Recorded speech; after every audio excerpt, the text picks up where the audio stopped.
The government doesn't want the parliament to function. Indian Prime Minister will never come to the parliament. Indian Prime Minister will never address the MPs. In the name of COVID, the media has been driven out of Indian parliament.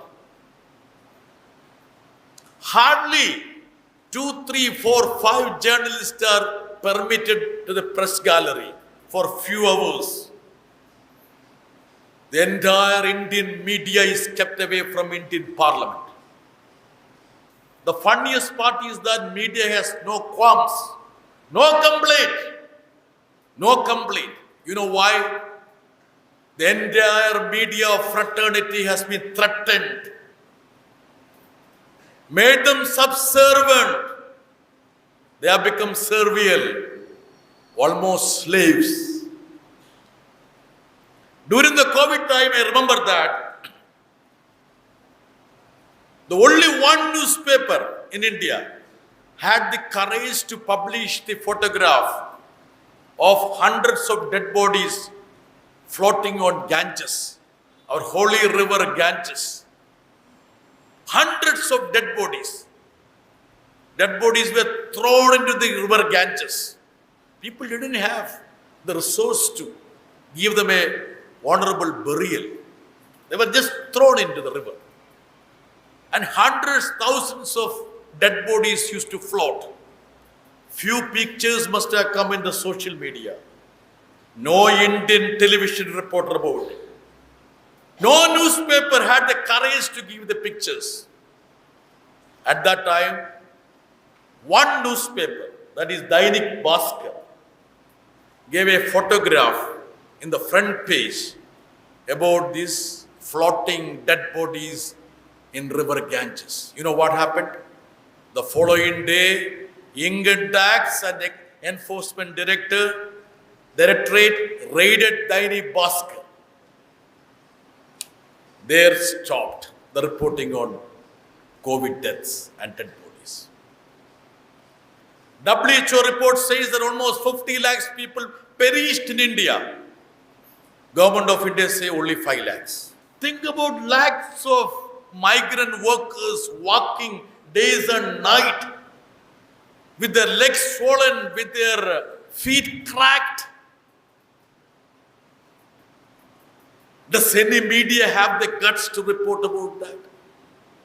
Does any media took out little time to show the visuals of those people? Now the Supreme Court all of a sudden, I'm surprised, amused to see that.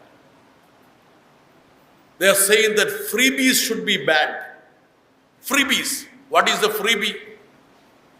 The common people, they are given little water, subsidized charge, some electricity. Your best tickets are subsidized. No freebies. Just before the Supreme Court started hearing on these freebies things, few days before that, the Indian Prime Minister said, we should stop the culture of revenue, that is freebies. Suddenly, Supreme Court got an idea. 10 crore. I asked a question. What is the amount that has been written off by these banks? In last 5 years, 5 to 6 years, almost 10 crore. 10 lakh crore. I can't even imagine what would be that 10 lakh crore. That's why I said 10 crore, because I couldn't even have a picture of that. Last 3 years, the corporate tax discounts offered to these corporates, 2 lakhs. No revenue. It's not freebie. If you and me get some subsidy in water bill or electricity bill, it's... So what is this democracy after? In temples, I think in Mangalore also, one of the temples there is a claim. One of the mosque, there is a claim here. I was discussing with a BJP leader because he was in the parliament. I told him how many mosques you want actually. How many mosques you want. Already you have demolished Babri Masjid. You have put your claim on Varanasi mosque. Another claim has been put in Madhura and numerous others. Suddenly you find Shivalingas below the mosque. Interestingly, Bismillah Khan, whom the country honored with Bharat Ratna, he used to say that I offer namaz in the morning in the mosque and later on riyas in the temples. Many had offered him very pompous positions abroad, told him, and Americans invited him, come and start a music academy in America. Bismillah Khan told them, River Ganges is my mother. I want to be in Varanasi gullies, singing in temples, walking the side of the river Ganges. Now what is happening in Varanasi? See the plight of this country.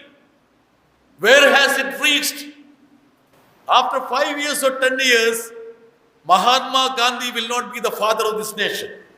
I'm sure by the happenings now, going by the standard, after 10 or 15 years, if somebody says that V.D. Savarkar is the father of this nation, your eyebrows will not go up. New history is being written. Mythology is a history. Superstition is a science. Everything is appointed. We need to organize the people.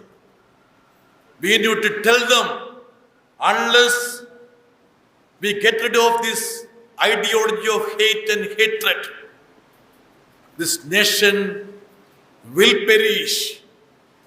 Like B.R. Ambedkar said, if Savarkar's ideology is going to rule this country, that will endanger this country, that will cripple this country, that will damage the society. It was said by none other than B.R. Ambedkar publicly. But now the Indian Prime Minister sees that Ambedkar and Savarkar are the one and the same only. They were diametrically opposite. See how the history is being rewritten in this country.